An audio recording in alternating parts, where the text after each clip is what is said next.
আপনারা আপনাদের বাবা-মা, আত্মীয়-পরিজন, নিকটজন তাদেরকে জীবিত অবস্থায় যতটা পারেন শ্রদ্ধা করুন, যতটা পারেন তাদের সহযোগিতা করুন। কিন্তু মৃত্যুর পরে আত্মা, পরমাত্মা বলে কিছু নেই। আমি ৩ টে লোকের কাছে যাই না। একটা যে গোয়ালার কাছে যাই না, কারণ দুধে জল মেশাবেই। সে যতই যা বলুন না কেন। স্বর্ণকারের কাছে আমি যাই না। কারণ সে তার সোনা। স্বর্ণকারের কাছে আমি যাই না। কারণ সে মায়ের যদি নাকছাবি করতে দেয় তাতেও সে পান দেয়। আচ্ছা, হ্যাঁ? মানে স্বর্ণকার চুরি করবে। সোনায় পান দেবেই। আর আমি যাই না পুরোহিতের কাছে। হ্যাঁ? কারণ পুরোহিতের পুরোটাই হচ্ছে ফ্রড বিজনেস। এদের তাও কিছু ইনভেস্টমেন্ট আছে, ওর কোনো ইনভেস্টমেন্ট নাই।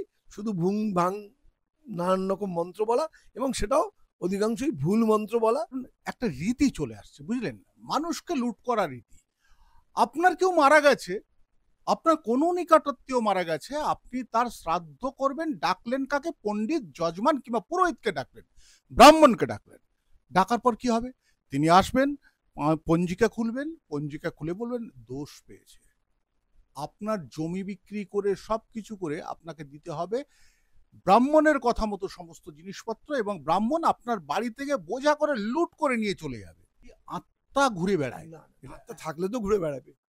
থাকেই না তো ঘুরে বেড়াবে কোত্থেকে? ইদানিংকালে বিভিন্ন ওই তিলক কেটে লাল ধরনের পোশাক পরে কোন এক মহিলা কদিন আগে বলছিলেন, সোশ্যাল মাধ্যমে বেশ রগরগে করে বলছিলেন, মারা গেলে অন্তত ৬-৭ ঘন্টা চারদিকে ঘুরে বেড়ায়, যে কে কান্না করছে কি না করছে আত্মাটা নাকি দেখে। দেখে তো আমাদেরকে শাস্তি দেয় বুঝি।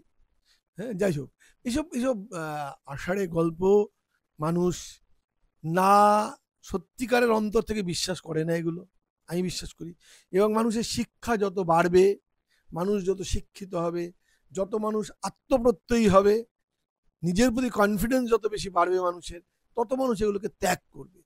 এবং আমি বারে বারে বলবো যে শিক্ষাটা সবচেয়ে জরুরি। শিক্ষাই মানুষকে দৃঢ় করে, তার শিরদাঁড়াটাকে সোজা করে, মাথাটাকে সোজা করে চলতে শেখায়, কারোর উপর নির্ভরশীল না হতে। এবং একটা পর্যায়ের পরে তো আপনি আপনার বাবার প্রতি আর নির্ভরশীল থাকেন না। চাকরি বাকরি করে নিজে নির্ভরশীল, বরঞ্চ বাবাকে সাহায্য করেন। সেরকম এবার এই ভগবান বাবাকে ছেড়ে, ভগবান যদি আমার উপরের গার্জিয়ান হয়, সেই গার্জিয়ানকে ছেড়ে মানুষ এবার একটু আত্মপ্রত্যয়ী হোক, একটু আত্মনির্ভর হোক, একটু স্বাধীন হোক। আমাদের এই ভগবানের কনসেপ্টটা ৭-১০ হাজার বছরের পুরনো কনসেপ্ট। এই ৭-১০ বছর, হাজার বছরেও মানুষ কি আর বড় হলো না? তাকে তো বড় হতে হবে, তার বুদ্ধির তো বিকাশ ঘটতে হবে। বিকাশটা এই জায়গায় আটকে রইল কেন? যে এখন যে ভগবান আছে, আত্মা আছে, এইসব মেনে চলবো। এই ৭-১০ বছরে তো মানুষের বুদ্ধিবৃত্তির বিকাশ ঘটেছে, বিজ্ঞানের বিকাশ ঘটেছে। কেন শুধু মানুষের বিকাশ ঘটেছে? তো মানুষের বুদ্ধিবৃত্তির বিকাশ ঘটেছে। ফলে যে বাবার উপর আমি নির্ভর করে চলতাম আমার ছোটবেলায়, আজকে তো আমার বাবা নেই, আমার তার উপর নির্ভরতাও নেই। ফলে আমি এটাই করব যে আমারও কোনো উপরে ভগবান নেই, কারণ আমি একটা ১০,০০০ বছরের পুরনো জাতি, মানব জাতি। আমি মানব জাতিকে এক হিসেবে দেখছি। আমি বলেছিলাম যে অন্তত ১৬,০০০ বছর আগে থেকে তার উন্নয়নের শুরু হয়েছে, ১০,০০০ বছর আগে সে উন্নত হয়েছে। এই ১০,০০০ বছর উন্নতি হওয়ার পর, এবং তখন তার ধর্মের কনসেপ্ট এসছে, ঈশ্বরের কনসেপ্ট এসছে। এই কনসেপ্টটাকে আমি এতদিন ধরে বয়ে বেড়াবো কেন? কবে আমি ম্যাচিওর্ড হব? আর কতদিন বাদে মানুষ নাস্তিক হবে? তার ঈশ্বরকে সে তার মাথার উপর থেকে সরিয়ে ফেলবে। দেখুন বাসুদাদা, আমি একটা কথা বলি।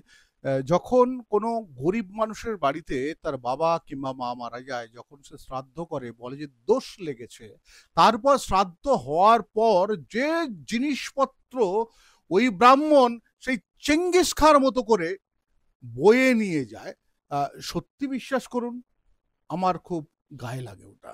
লাগারই কথা। আপনি সেন্সিবল লোক, তাই আপনার গায়ে লাগে। এই জন্য তো ঠিকই তো লাগারই কথা। কারণ হচ্ছে যে এটা পুরো মানুষকে ঠকানো বিজনেস। দেখুন, আমি একটা মজা করে গল্প বলি সবাইকে। আমি ৩ টে লোকের কাছে যাই না। একটা যে গোয়ালার কাছে যাই না, কারণ দুধে জল মেশাবেই। সে যতই যা বলুন না কেন। স্বর্ণকারের কাছে আমি যাই না। কারণ সে তার সোনা। স্বর্ণকারের কাছে আমি যাই না। কারণ সে মায়ের যদি নাকছাবি করতে দেয় তাতেও সে পান দেয়। হ্যাঁ? স্বর্ণকার চুরি করবে। সোনায় পান দেবেই। আর আমি যাই না পুরোহিতের কাছে। হ্যাঁ? কারণ পুরোহিতের পুরোটাই হচ্ছে ফ্রড বিজনেস। এদের তাও কিছু ইনভেস্টমেন্ট আছে, ওর কোনো ইনভেস্টমেন্ট নাই। শুধু ভুং ভাং নানান রকম মন্ত্র বলা, এবং সেটাও অধিকাংশই ভুল মন্ত্র বলা। ভুল মন্ত্র বলে তারা মানে অন্তপক্ষে টেক্সট আমার কাছে বেদ উপনিষদ সবই আছে, এখানে রাখা আছে, বেদ রাখা আছে, 4টে বেদই রাখা আছে, ঠিক আছে। সেই বেদের যে মন্ত্র তার অর্থ জানতে চাইতেন আমার কাছে আমার এক দাদা ছিলেন, তো সেই খুলে খুলে তিনি সেটা অর্থ বার করতেন। মন্ত্রের যে মন্ত্রগুলো পড়া হয় দুর্গাপূজায়, যে মন্ত্র পড়া হয় সেগুলো তো কিছু কিছু বেদ থেকে নেওয়া, তো সেই অর্থগুলো ওখান থেকে উনি বার করতেন, তো আমি সেই বইগুলো দিতাম ওনাকে। তো বলছেন কিনেছেন কেন? পড়ার জন্য কিনেছি, জানার জন্য কিনেছি, বোঝার জন্য কিনেছি, তাহলে তো বিতর্কে আসতে পারতেন না। বিতর্কে আসতে পারবো না, সেই জন্যই। তো সেই মন্ত্রের অর্থ যদি আপনি দেখবেন অতি সাধারণ অর্থ, মানে ঋগ্বেদের যে মূল যে মন্ত্র, যেখানে প্রার্থনা মন্ত্র যেগুলো আছে সেগুলো হচ্ছে শুধু চার্টার অফ ডিম্যান্ডস, যে এই দাও ওই দাও সেই দাও, গোধন দাও, আমাদের আরো ধান দাও, আমাদের বুদ্ধি দাও, বিদ্যা দাও, মানে এক যেন মালিক পক্ষের কাছে শ্রমিক পক্ষ চাইছে এইটা দাও ওটা দাও সেটা দাও। এটা হচ্ছে ঋগ্বেদ। আবার আমরা বললাম অথর্ববেদ, অথর্ববেদ হচ্ছে আবার আপনার কিন্তু সেখানে হচ্ছে চিকিৎসা বিজ্ঞান নিয়ে আলোচনা। এটা নিয়ে আর বাড়াবো না, তবে আমরা গেছিলাম, মূল শুরু করেছিলাম হচ্ছে শ্রাদ্ধ শান্তি প্রয়োজন আছে কিনা নেই। তবে যেটা বলে ফেললাম যে চেঙ্গিস খান মতো অনেকে কিন্তু ধর্মীয় ভাবে নেবেন না, এটাকে আমার যেরকম লেগেছে আর কি, মানে এখন ধরুন সিনেমাটা ভাবুন, সিনেমার মতো করেই নিয়ে যায়, কারণ চেঙ্গিস খানকে তো আমি দেখিনি, আর কোনো ধর্মীয় ভাব নিয়ে বলছি না, একবারে সিনেমার মতো করেই আমি ভেবে বলছি। যখন একবারে লম্বা করে অনেকগুলো বোঝা এই ব্রাহ্মণরা নিয়ে যায় শ্রাদ্ধর পরে, সেটাই দেখে আমার অনেকটা ওই ধরনের ভূমিকাই মনে হয়। আর শেষে যাব, আপনি একটু আমার ক্যামেরার দিকে তাকিয়ে বলে দিন, শ্রাদ্ধ করবে কি করবে না মানুষ?